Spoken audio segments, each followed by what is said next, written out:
নমস্কার বন্ধুরা, আজকে নিয়ে এসেছি ডিমের অমলেটের ঝোল।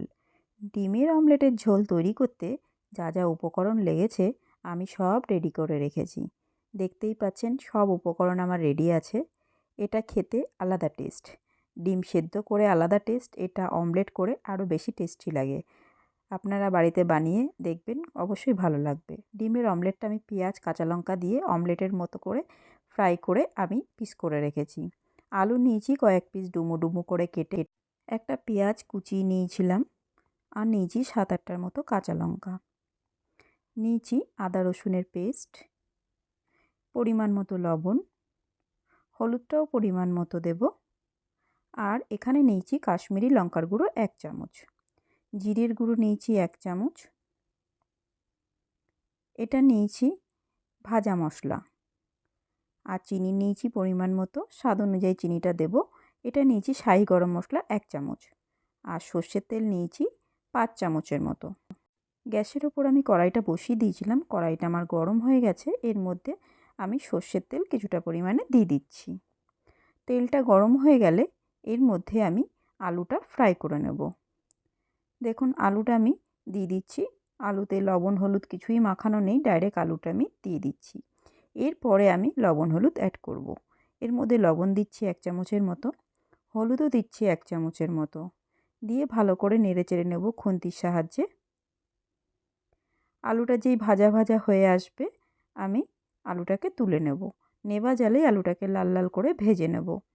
আলুটাকে ঢেকে দিচ্ছি যাতে ভেতর থেকে সেদ্ধ হয়ে যায়, যেহেতু অমলেটের ঝোল।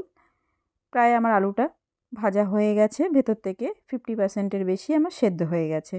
আমি আলুটাকে তুলে নিচ্ছি। সব আলুগুলো আমি এক এক করে তুলে নিয়েছি।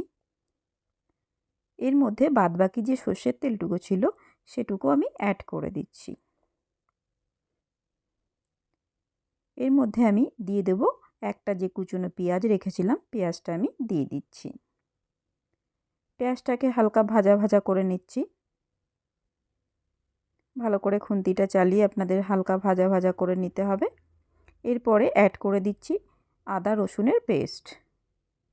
এটাকে দিয়ে ভালো করে কষিয়ে নেব যাতে মশলার কাঁচা গন্ধটা না থাকে, আদা রসুনের কাঁচা গন্ধটা যাতে না থাকে। এরপরে আমি লবণ দিচ্ছি ছোটো চামচের 1 চামচ, হলুদ দিচ্ছি 1 চামচের মতো। এরপরে কাশ্মীরি লঙ্কার গুঁড়ো, কাঁচা লঙ্কা আমি পেস্ট করে রেখেছিলাম, আর জিরের গুঁড়ো এটা আমি অ্যাড করে দিচ্ছি। জিরের গুঁড়োটাও আমি দিয়ে দিচ্ছি 1 চামচের মতো, ধনের গুঁড়োটাও দিচ্ছি 1 চামচের মতো। ভালো করে আমি এটাকে কষিয়ে নেব। নেভা জালেই কষাবো, নাহলে মশলাটা পুড়ে যাবে, মশলাটা তখন তেতো লাগবে। এরপরে আমি আলুগুলো অ্যাড করে দিচ্ছি। আলুগুলো দিয়েও আমি ঠিক একইভাবে মশলাটাকে কষিয়ে নেব নেভা জালে। দেখুন মশলাটা আমার প্রায় কষানো হয়ে গেছে, মশলা থেকে তেল ছেড়ে দিচ্ছে। দেখতেই পাচ্ছেন পুরো মশলাটা আমার কষানো রেডি।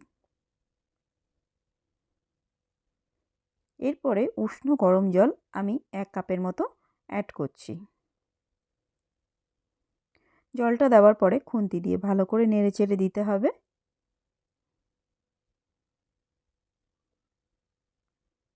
এরপর একটা লিড দিয়ে মিনিট 15 মতো আমি নেভা জালে রেখে দেবো। 15 মিনিট হয়ে গেছে, দেখুন ঝোলটা ফুটে উঠেছে। খুন্তি দিয়ে একটু ভালো করে নেড়েচেড়ে দিচ্ছি। এরপরে আমি ডিমের আমলেটগুলো দিয়ে দেব। এক এক করে আমি সব ডিমের আমলেটগুলো আস্তে আস্তে দিয়ে দিচ্ছি।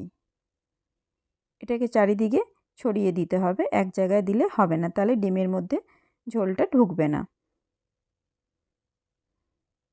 দিয়ে দিয়েছি। এবার খুন্তি দিয়ে আস্তে আস্তে ডিমগুলোকে আমি ঝোলের মধ্যে ডুবিয়ে দিচ্ছি। এরপর অ্যাড করছি আমি শাহি গরম মশলা যে রেখেছিলাম, শাহি গরম মশলাটা আমি অ্যাড করে দিচ্ছি।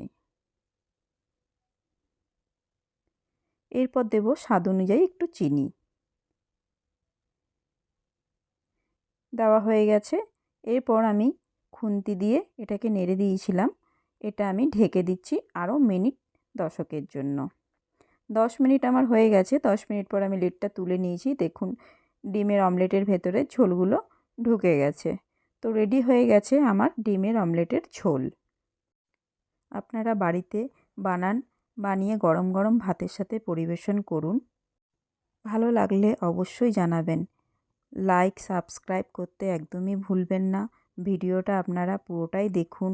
দেখে অবশ্যই আমাকে জানাবেন কেমন হয়েছে এই ডিমের অমলেটের ঝোল। আপনারা চটজলদি এটা রেডি করতে পারবেন।